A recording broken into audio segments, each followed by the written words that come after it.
Hey Gamester, I want to post a response to your video you did on the 7th gen consoles.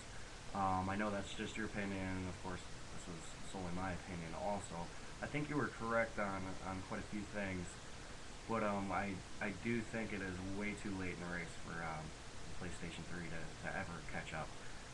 Towards the end it might, the gap is already narrowing between the two consoles, but I think Microsoft planned this.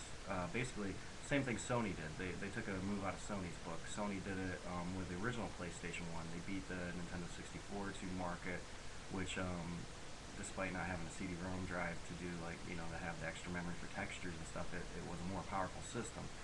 But it lacked a lot of games by the time it launched, when the PlayStation already had a firm base. Uh, PlayStation 2's it beat GameCube and the Xbox to the market. Now, that they were definitely more powerful systems. The GameCube and the Xbox were superior hardware-wise to the PS2. But yet again, it didn't matter because by the time they launched, the PlayStation 2 already had 200 games out. So if you're talking about what is the most powerful system or what system do you think is going to win the race, those are two different topics to discuss. Arguably, the PS3 has better hardware.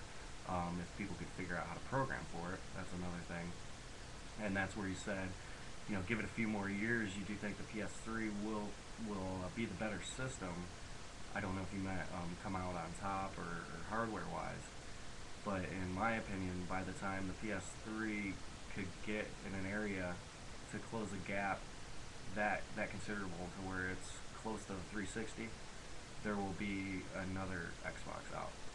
So, they're all the programmers are finally figuring out how to do a PS3. People are starting to buy it, and there's your next generation Microsoft product, hot on the heels. Of course, that's going to have better hardware, and that's one of the unfortunate things with PlayStation. Sony, they support their products for 10 years. That's cool, but I think they milk the lifespan of their game system a little longer than they should. Um, I don't want a game console that lasts 7 years. I want a new game console. I mean, everybody has seen how much graphics change in 7 years, and that's why I'm actually a big fan of PC gaming because you can update anytime you want. But at least I'm wanting a new console, 4 or 5 year lifespan. That's good enough in my opinion.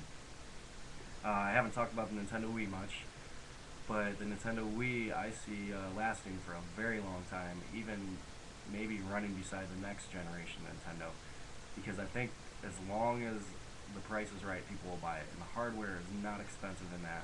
Over the next few years, the hardware prices are really going to drop for the Nintendo Wii, and if they had to sell them the system for $50, they could probably still profit off it once the hardware drops down, and somebody will buy that console just for bowling. $50, whatever, even $100. I see that system lasting and staying with us for a very long time. Hardware wise, there's no argument. It's not the baddest system ever. I agree. It's a souped up GameCube, really. But anyways, this is my first response video I've ever made. Actually, I think it's my first video I've ever made on YouTube. But I really enjoy watching. Keep up the good work. You've showed me a lot of consoles I've never heard of before, and I really like learning about it, and so I'm sure other people do. Alright, thanks.